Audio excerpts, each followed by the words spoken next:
Welcome back, everyone, to the School of Greatness podcast. Super excited about our guest today. His name is Jack Canfield. Thanks so much for coming on, Jack. I appreciate it. My pleasure. Thank you for having me. I love it, Lewis. Yes, and he's got a new book out. It's called The 30-Day Sobriety Solution. I want to make sure you guys go check this out. It's out right now, and it's an awesome book, so go check this out. It's how to cut back or quit drinking in the privacy of your own home. And Jack, for those who don't know, he's also got another book called The Success Principles, How to Get From Where You Are to Where You Want to Be. We covered this, the 10-year anniversary of this, on another podcast and video, so we'll have that linked up somewhere in here and linked up below on the show notes. This is an incredible book. I read this, I think it was 8 or 9 years ago, and it definitely was an inspiration for me. You're also a 40 or 50-time New York Times bestselling author for Chicken Soup for the Soul series, 500 million copies, I believe, sold. That's right. It's incredible. It's like, has anyone else sold that many copies of a book or books? I think maybe the Bible. The Bible. What about the Harry Potter? What is? I think Harry Potter is right up there, but I don't know the exact number. Who knows? Yeah. But is it 40 times? Do you even know the amount of times it's been on the New York Times? 47 bestsellers on the New York Times. 47 bestsellers, different books. Yeah. Has anyone had more books than that? The most fun part, we had at one time we had 7 Chicken Soup books on the New York Times list on one day. We have a Guinness Book World Record for that. Amazing. And they only put 10 on the top, on the list, right? There's an extended list, but right. That's unbelievable. Do you remember the other 3? I don't. Okay. It was irrelevant. It wasn't that interesting to me. I was too excited about ours. Amazing. Cool. Well, you've got this new book out, and I want to talk about a number of things, drinking and addiction with drinking, but also addiction in general, because I think more people are addicted to things than we know about. True. We were just talking about how people are addicted to video games or eating a specific food every single day, or just addicted to getting angry on the road every time they drive. They don't know how to be peaceful. Right. And so they're addicted to sex, they're addicted to television, they're addicted to gambling, working addicted to all day, workaholism, shopping addictions. All kinds of addictions. So I think it's a really important and relevant topic for us, even if you don't think you're not addicted to alcohol. You were even giving me statistics earlier about how women, give me the statistic with women and breast cancer. Even if you're not addicted or you're getting drunk all the time, but they're still. We talk in the book about the 30-day sobriety challenge. And while this was originally written by myself and my co-author Dave Andrews, who was a full-blown alcoholic who relapsed 3 times until he found the human potential movement and realized through my book and Tony Robbins and Brian Tracy and others that there were alternatives. He literally was driving his car and someone gave him a Tony Robbins tape and he said, "Why aren't they teaching this in rehab? This is what we need to learn." Right. And so he started applying all this in his own life, and as a result of that, got sober, then started the coaching program. We have an 80% success rate with that coaching program. Amazing. Which we turned into this book, which also, as a book, has an 80% success rate. And now I forgot your question. Give me the link with alcohol, drinking, and women. So what happens is with the 30-day sobriety challenge, we're saying even if you're not an alcoholic, but you just drink a lot, we know that excessive drinking is considered 13 or more drinks a week. If you have 3 glasses of wine every night, which would be splitting a bottle of wine with your friend, your husband, whatever, you fall in that category. And we know that. So what's the difference between excessive drinking and alcoholic? Well, an alcoholic is defined as someone basically where they can't stop once they start. Often they'll drink until they pass out. Wow. Or they'll drink to where they become dysfunctional. They become the kind of person everyone goes, "My God, you're slurring your words. You're not safe to drive." They get DUIs. Their boss has trouble. Like you need to quit coming to work hungover. Some people are drinking at work, pulling it out of their drawer. Gotcha. But an excessive drinker is 13. If you drink 6 drinks a week. If you're a woman, you have a 40% higher incidence of breast cancer. If you drink up to 10 drinks, it goes up to 70% higher chance of getting breast cancer. So just the health benefits. One of the things that's coming out of England is research that if you stop drinking for 30 days, much like I do a fast every quarter for 2 or 3 days, sometimes a week, where I just drink, vegetable juices or vegetable broth or soup broth, whatever. And, it cleans out the liver, it cleans out the kidneys, you wake up brighter, you need less sleep and so forth. And so we're saying, just cut back. And what they're finding is people are living longer. That's clearing out their kidneys. It's arterial sclerosis is being reversed. People are having all kinds of more energy. They're losing weight. I decided as part of this book that I would go 30 days. I'm a social drinker. I have four alcoholics in my family: my mother, my father, and my sister and my brother. And the reality is, and I have 2 children who are alcoholics as well. They're both sober, and they've been in sobriety and all that for about 8 to 10 years. But the reality is, it skipped me for whatever reason. I didn't have a problem. I can drink socially. But I said, I'm going to quit drinking for 30 days just to be part of the book. Right. I did it for 2 months in a row, actually, and I lost 15 pounds. Amazing. And I did a little more exercise, which is one of the things we say in the book. And one of the challenges with cutting out any addiction, whether it's watching TV or whether it's drinking or whether it's playing video games for 3 hours, so you're not talking to your wife, you're not playing with your children, all the stuff, you're not doing your homework. Quitting smoking, all these other things. You're not learning a language, you're all the things you could be doing that are useful, is that when you stop, you have all this extra time, and at first that can be a little disconcerting, but the reality is I needed less sleep. I was getting more done. I started writing more blogs. I was spending more time with my wife. I was exercising more, which is one of the other reasons I lost more weight. And when you drink, what happens is, and this is true with drinking, drugs, and marijuana, that you eat more, because your willpower goes down. In other words, you go out and I'm not going to eat dessert, but then you have 2 glasses of wine, and what the hell, I'll have dessert. Right. And so you're eating all these extra calories, and you weren't going to eat the rolls and the butter, but then you did because you had the 2 cocktails before him. Right. So there's so many benefits that come from this. And then we say, if you want to, you can go back to drinking. What we're finding, if you do the processes in the book, because it says 30-day solution, there are 30 solutions on how to revector your life so that you don't desire to drink anymore. Right. And so what happens as you start doing these, you find out that the craving for alcohol actually disappears for most people. And the craving for, whether it's food, most of the things that we do that are addictions are to numb out our anxiety, to numb out our pain, to numb out the memories of trauma, to numb out our discomfort around being with people in a social situation, the fear that I won't have fun, I won't be interesting, I'm more relaxed, I'm more fun, and that's the big myth, is I won't have a fun life. What we're finding is people are actually having more fun because they start doing things that, like, they take music lessons, they take guitar lessons, they go to Toastmasters, salsa dancing.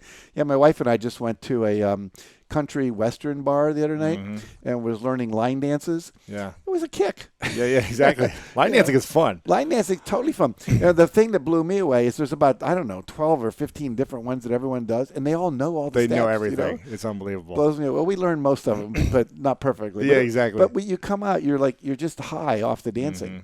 Yeah, I hear you. So why 30 days? Why not a year or 6 months or 60 days? What's the point? Here's the deal. We say 30 days. There's 30 solutions. You could do it every other day for 60 days. You could do it every third day for 90 days. Some people are doing it 1 solution a week for 30 weeks. And the reality is that what we found is that with our online coaching program that started this whole thing, and before we turned it into a book, in 30 days was enough to get people to where they didn't want to drink anymore, or they knew they could cut back, or they knew they couldn't cut back because they tried and said, no, I have to quit. Right. And so each solution builds one on the other over time. And it's very systematic. It's like knowing the combination to a lock. If you know the numbers in the right order, in the right sequence, in the right way, the lock opens. Sure. You've got these lockers behind you. One of the big challenges for kids in school is remembering their locker number. Yeah. Do you ever have that dream? This is a dream I had when I was 50 years old. I was back at my school, and I couldn't remember my locker combination. And everyone's opening their lockers, and I'm totally lost, You're scared.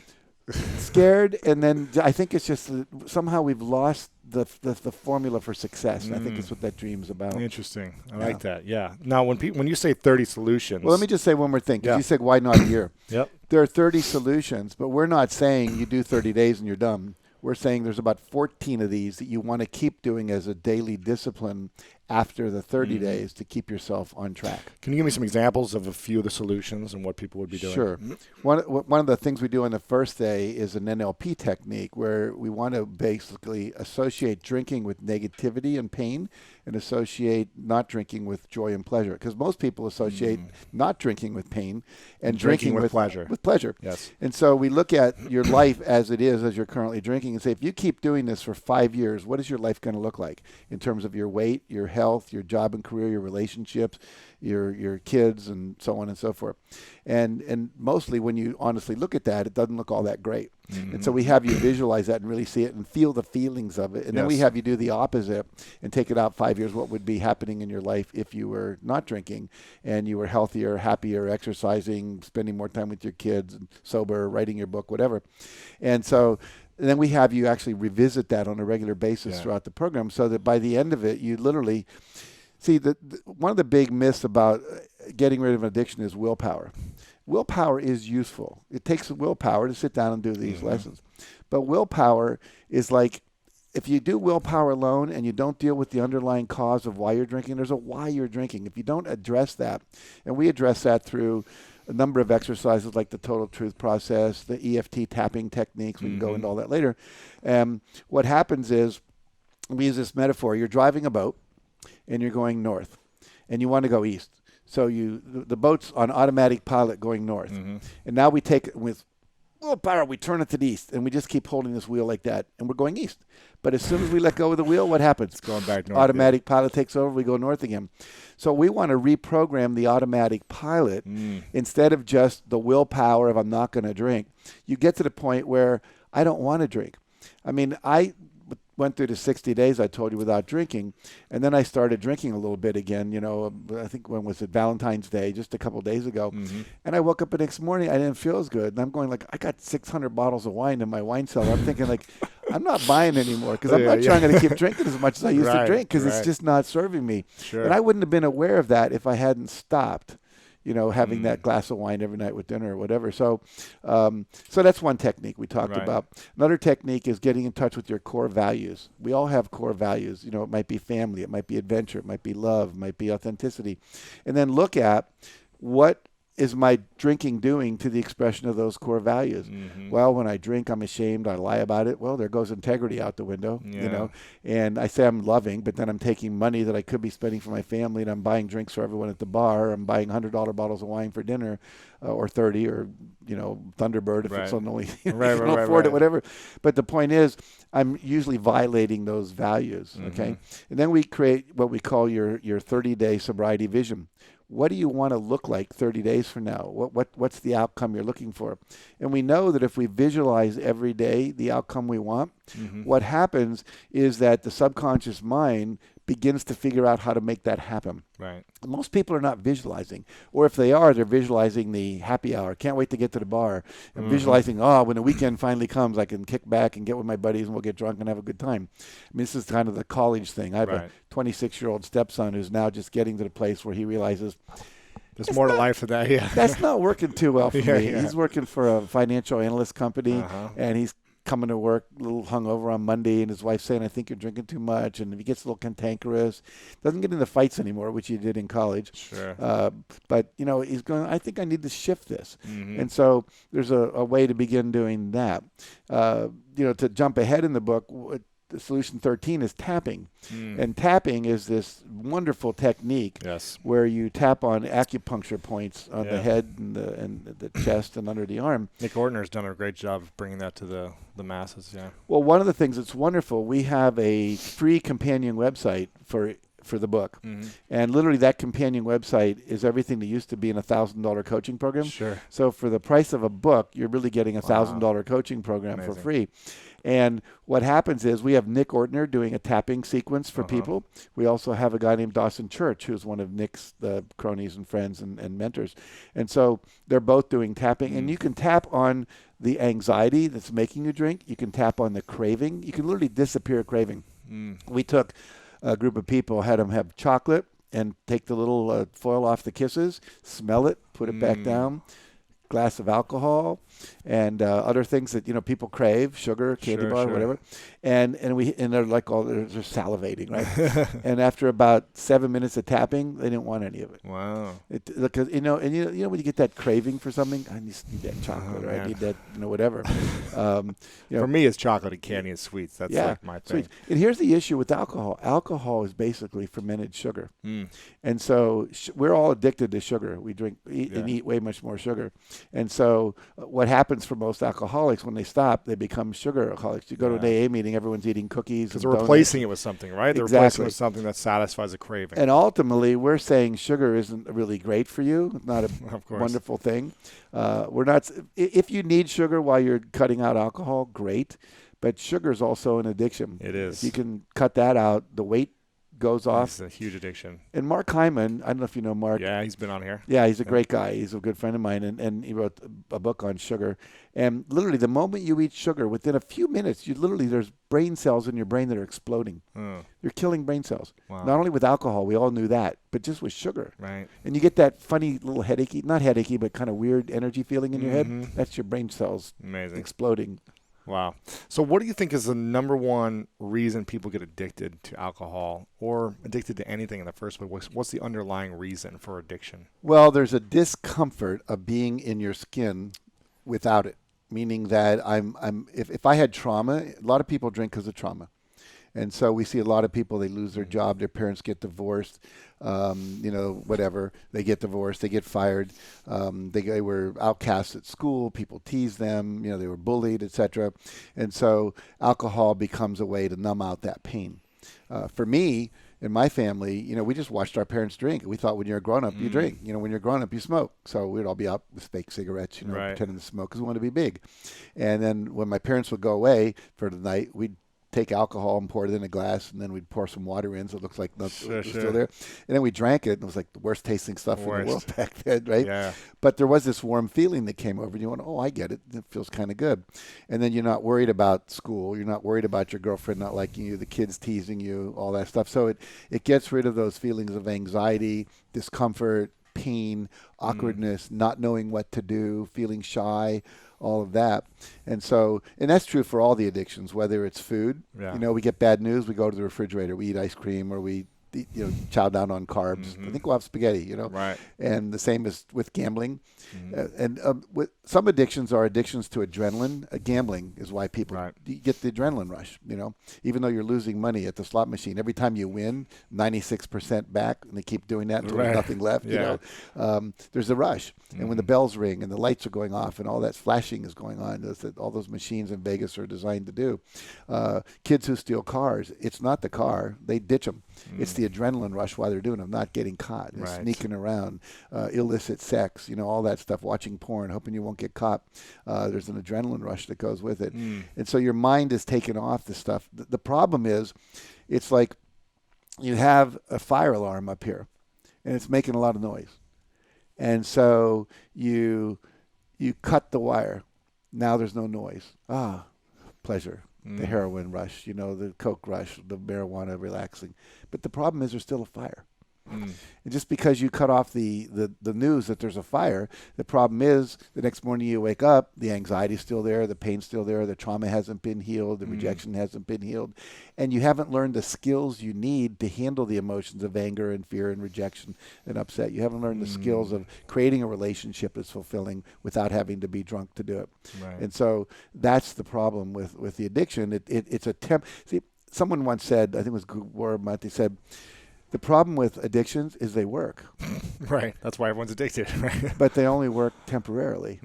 And they work less and less often, and it takes more of the addictive substance to make it work, which is why you're now drinking a whole bottle of vodka at night instead of 2 drinks. Right.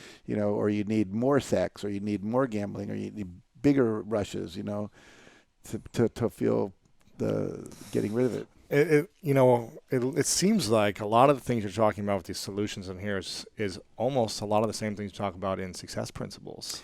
They are. It's a very similar approach to getting what you want in life is also the same approach to overcoming Exactly. addiction. They are. Originally, the title of this book was going to be The Success Principles for Alcoholism, or The Success Principles for Sobriety. And then what we realized is the 30-day sobriety solution just had a little more cachet to it. Sure, of course. And there's stuff in here that doesn't, there's some work from other people as well. No, of course, yeah. But I mean, at the end of the day, it looks like, you're talking about using the power of affirmations, confronting your fears. It doesn't seem like that these gimmicky thing. It's really addressing the core root of what everyone needs to achieve success in their life, but also to overcome any challenge. In this case, directly addressing it to alcohol, although you could also write in the word overeating or anything there. But there are certain fears that go along with not drinking. I won't be fun.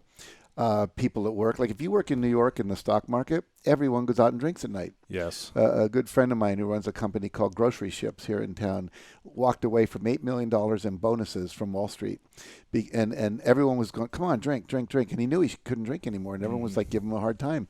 What do you wish you? Wimp? Come on, be a man. And so that's part of the culture. It is. And so it's going to affect my career. I won't know what to do when I'm out with the guys, whatever. But we teach people you can still go there and you order a club soda with cranberry juice in it or whatever, and people get off your case because they think you're drinking something. Sure. But the point being that there's a lot of cultural pressure to do these things, and most people don't have the tools. And what we're saying is affirmations related to sobriety, affirmations related to getting rid of the addiction, as opposed to just affirmations in general. Right.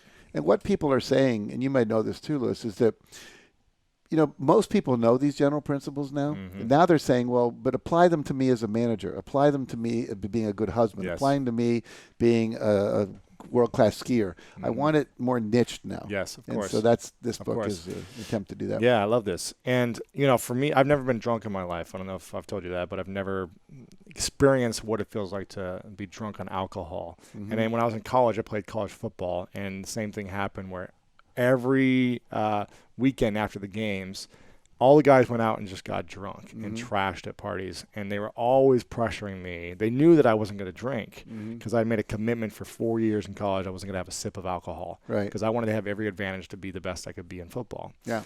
But they still tried to give me every night. They would just throw drinks at me, and I was like, no, I'm good. And it's I can only imagine the pressures that people have with drinking from their peers alone. Yeah. Even if they don't want to, they're just like, okay, well, I'll have one, and then it ends up being 3 or 4 because they want to please their friends. So how do we set up our social circles so that when we do want to go out and spend time with our friends, but when they're drinking or they're going out and having a few drinks, maybe we don't want to, but how do we have a conversation with our friends in a way that doesn't turn them off or make them feel like you're better than them or you're too good to drink or something like that, but also so they can relate and understand and not continue to pressure you every time and say, just have one sip, just try this. Well, what's the conversation we could have with our friends? Well, for me, when I was doing my 60 days and what we recommended people in the book is to just say, what I'm doing right now, I'm just doing a little 30-day experiment in my life to see how it works.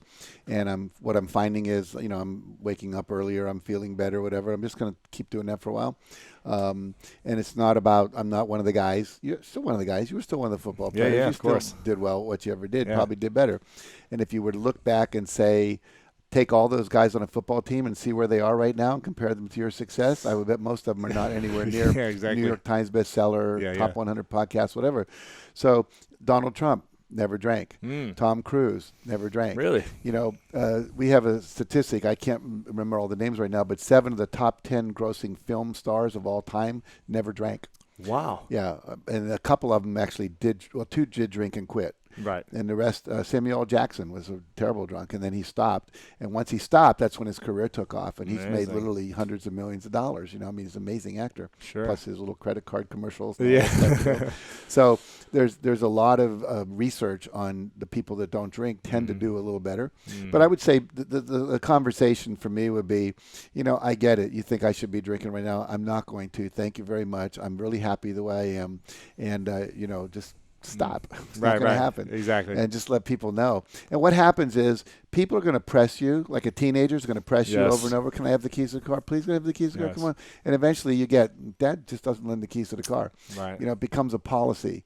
Like, I don't think many people are offering, Donald Trump a drink. They know he doesn't drink, and they Right. respect him, and they're just going to not do it. Right. So, and we actually give some excuses you can give to people on a list Sure, on sure, the website sure. too. They're a little more fun and sexy, but just generally, it's called "It's Not Against You, It's For Me." That's a really good thing when you tell It's not somebody, against you, it's for me. it's not against you, it's for me. When people say, "Can you do this?" You say, "No, no," and they say, "Well, you don't like me," or whatever. You say, "No, no, I'm not saying it's not against you. I'm making a decision for me right now. I like that. I'm just experimenting with this. I'll let you know how it turns out." I like that. That's really powerful. Yeah. Huh.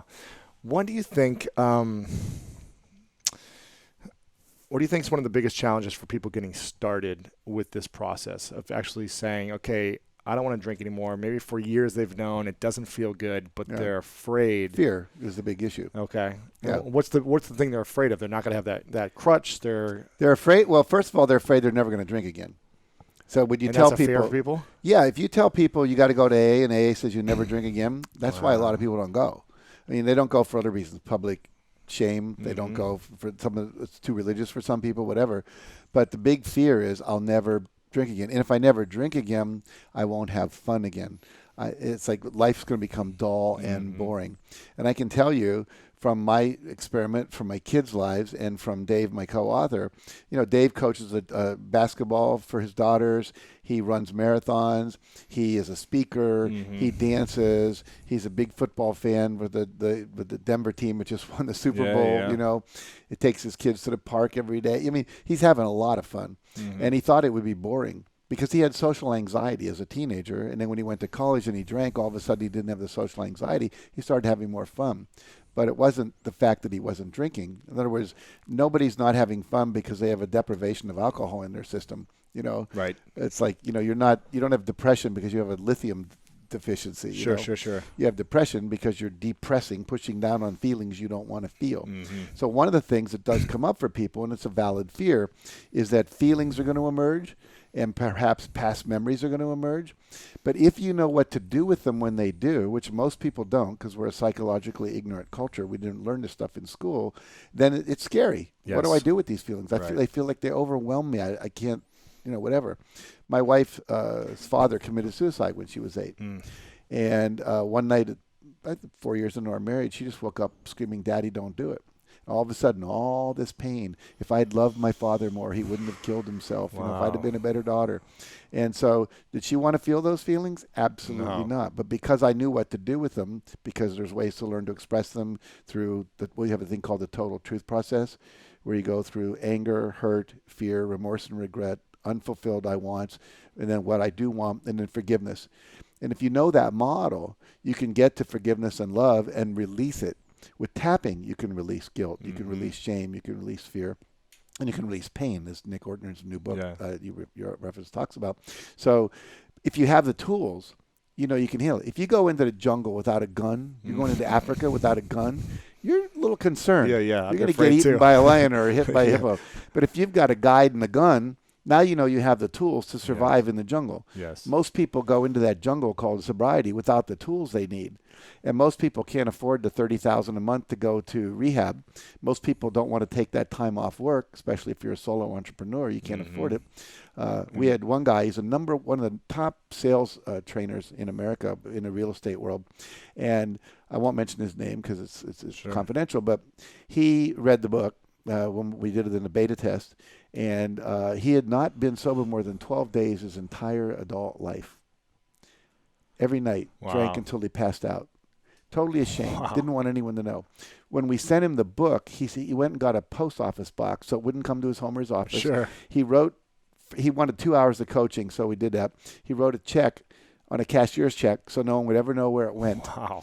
And that's how ashamed he was. Wow. That's why he could never get help, because he could never go to AA, he could never go to rehab. I don't even think his wife... He didn't want other people to know. Didn't want other people to know. And he's now been sober for 4 months. And he's lost weight. He's happier. He feels better when he's running his seminars. More people are coming and enrolling because he's more wonderful up on stage. He's having more fun, greater sense of humor. Sure. I mean, it's changed his whole life. Amazing. And why do people love the AA approach or the rehab approach, and why do they not love it?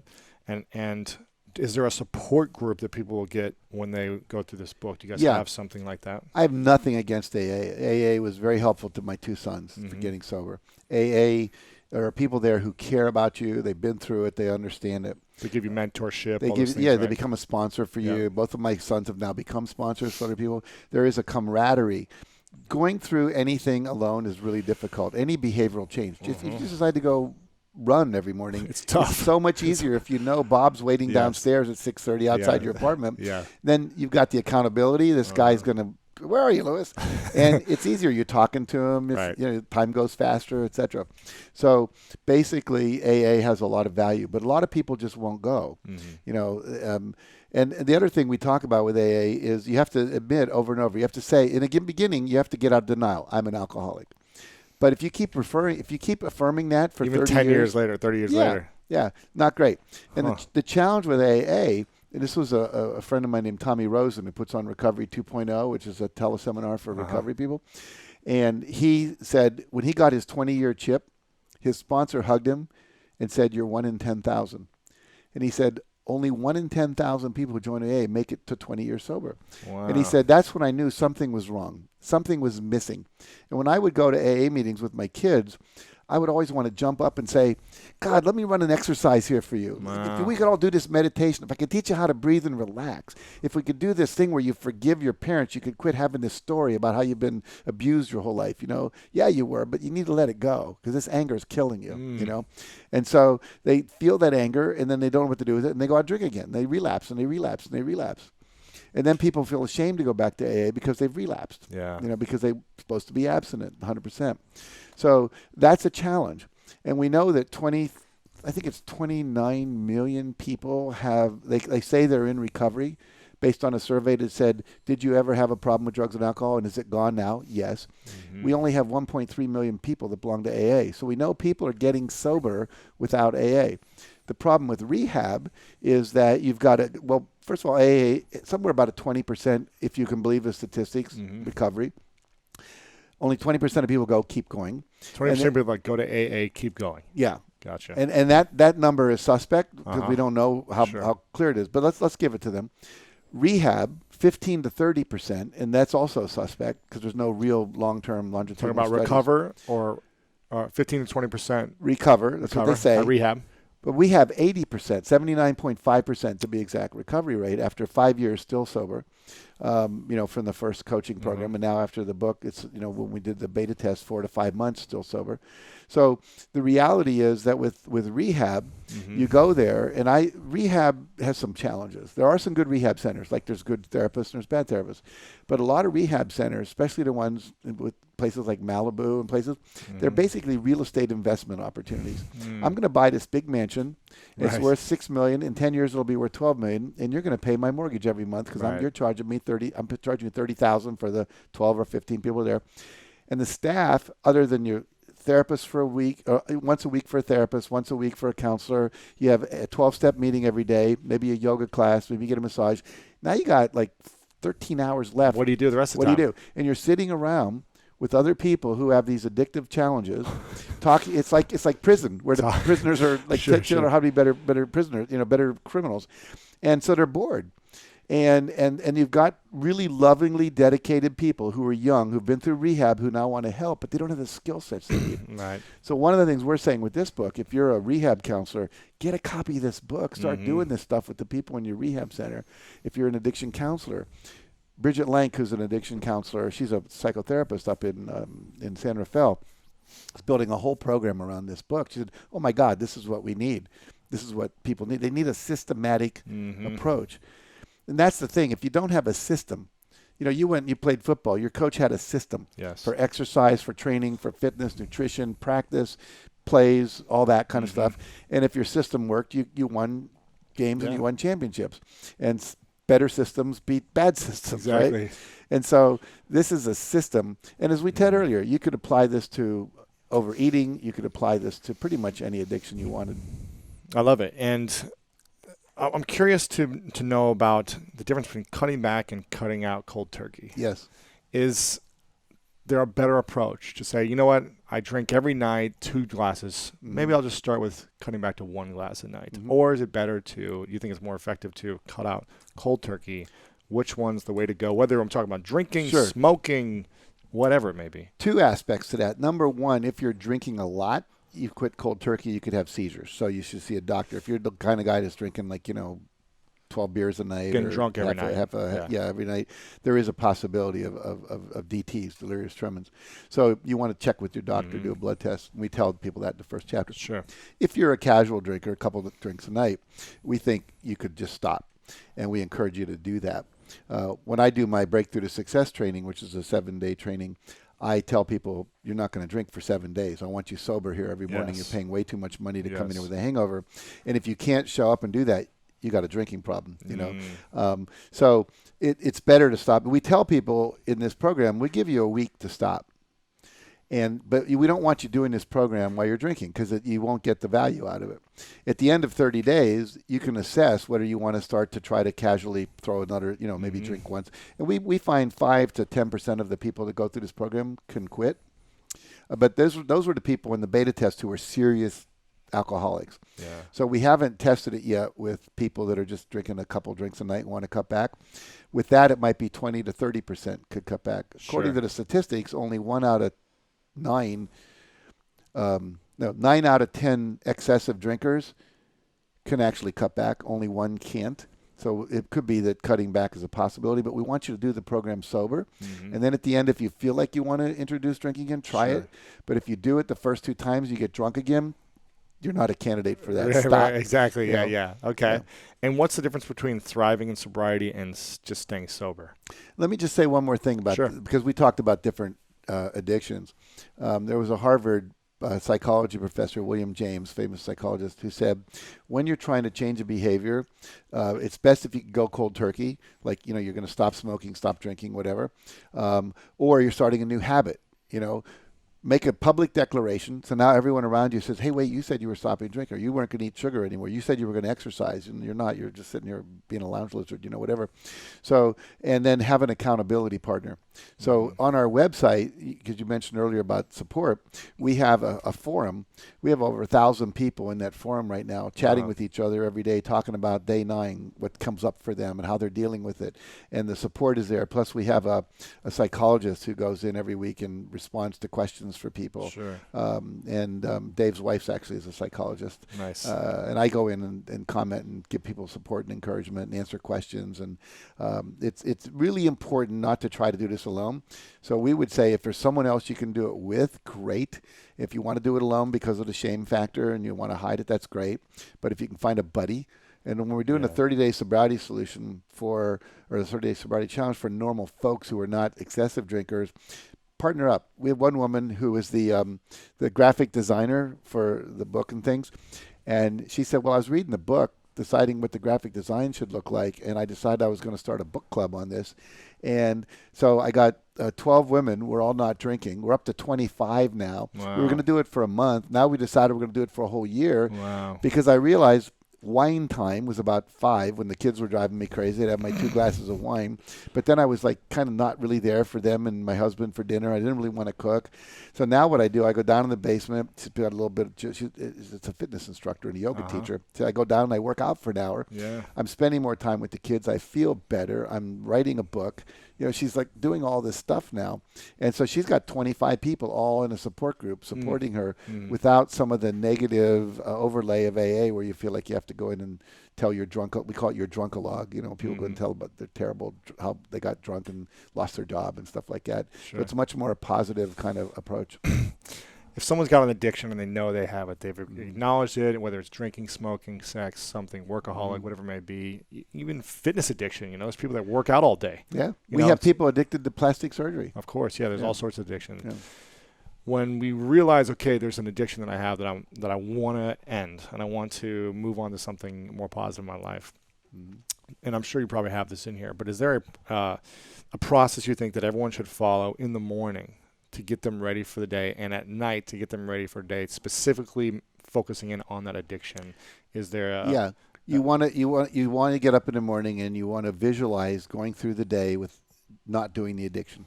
Okay.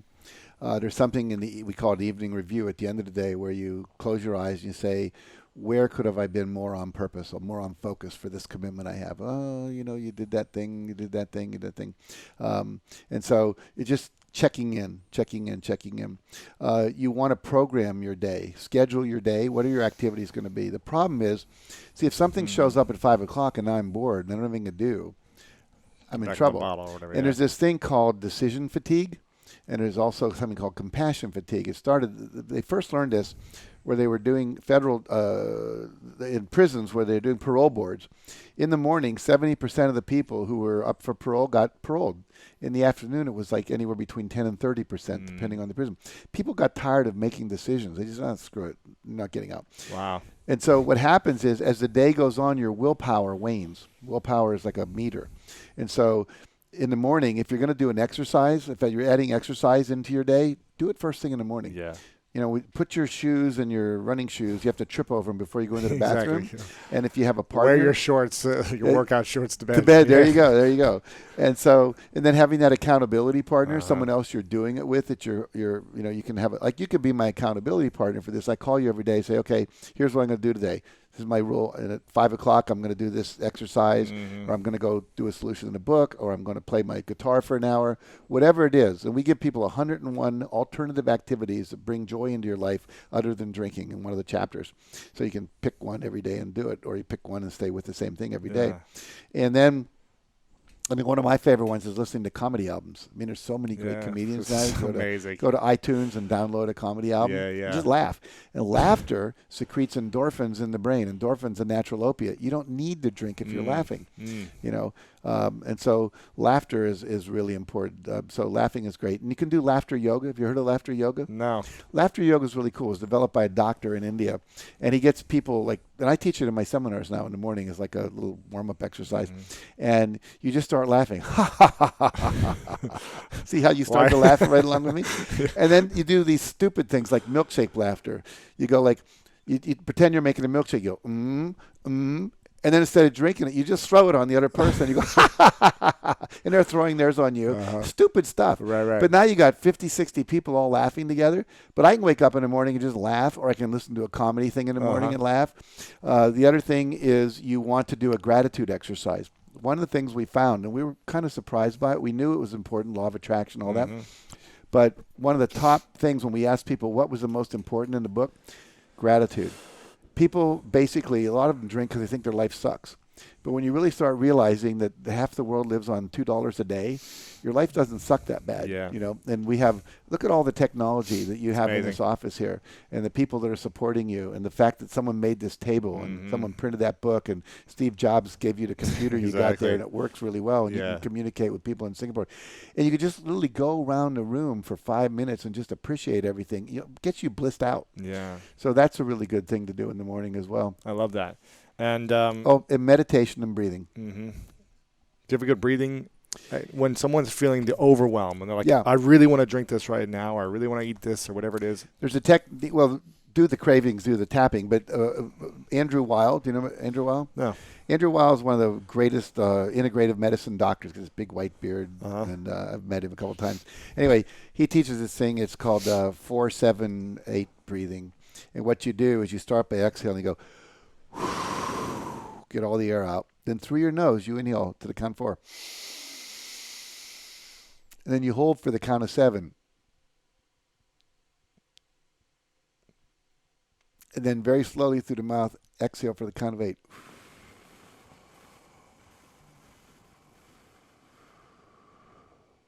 You do 4 of those. I just did one. I already feel more relaxed. And a little more energized. That kind of funny feeling in the head. Sure. So you do 4 of those, and it calms you out. So again, why do people drink? Well, I'm going to have a difficult meeting, or I had a little stress at work today, or I'm going to go home and my wife's going to be on my case because I forgot to clean the garage, whatever. Just do that breathing sitting in the car before you get out, or before you walk in the meeting, or before the person comes in the door. There's a great quote. I'm going to butcher it, but it's something like, master the art of breathing and you have the strength of 10 lions or 10 tigers or something like that. I've heard something like that, yeah. I feel like, we focus.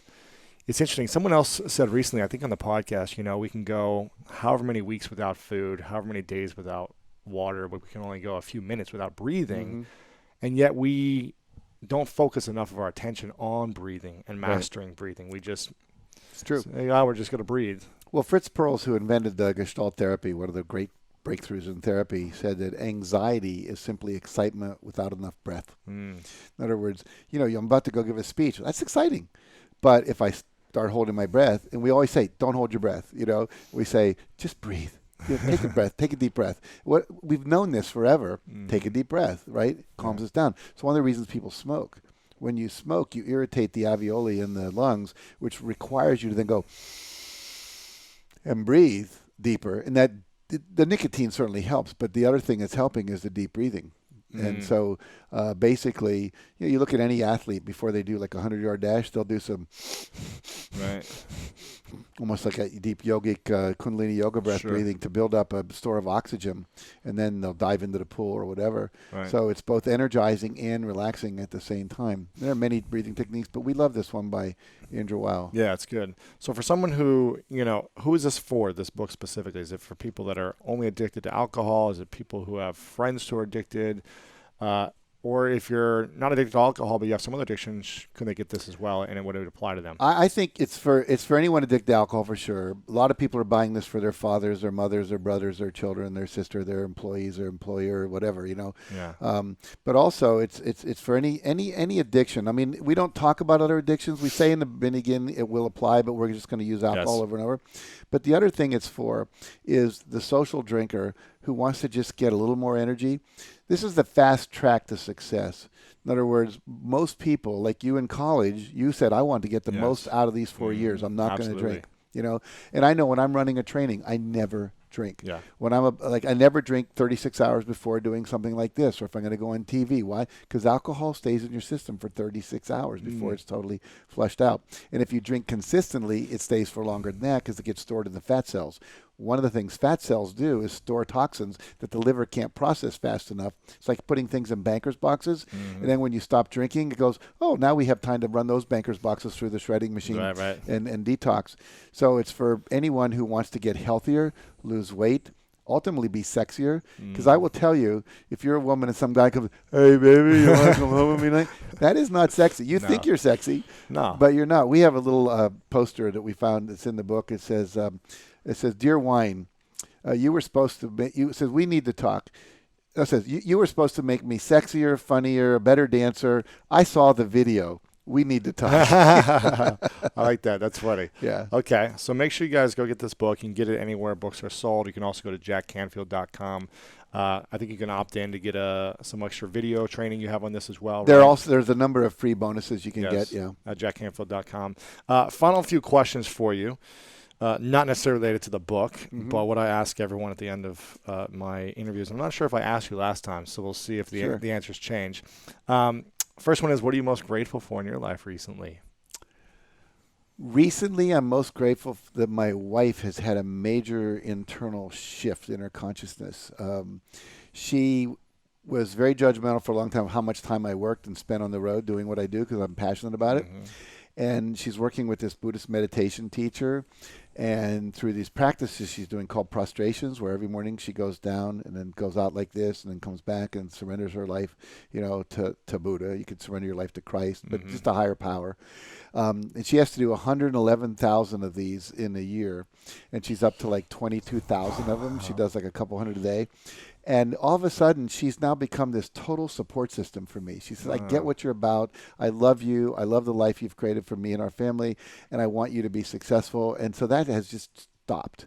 And that is like a huge gift in my life. So, wow. So that's awesome. Congrats. Yeah. That's a lot to be grateful for right there. Thank you. I love that. Let's say in many, many years, it's your last day, and it's a very happy, healthy, joyful experience. All your friends and family are there. But for whatever reason, the 100 New York Times bestsellers you have by then have been erased. All the work you've created is gone. All the videos, audios, everything. And they say, we have nothing else to remember you by except for this piece of paper and pen. And we want you to write down the 3 things that you know to be true about everything you've learned. The 3 truths. This is going to be the thing that you leave us behind that we're going to remember and apply to our lives forever. We can't read anything else of yours. Right. what would be the 3 truths for you? Choose love, not fear.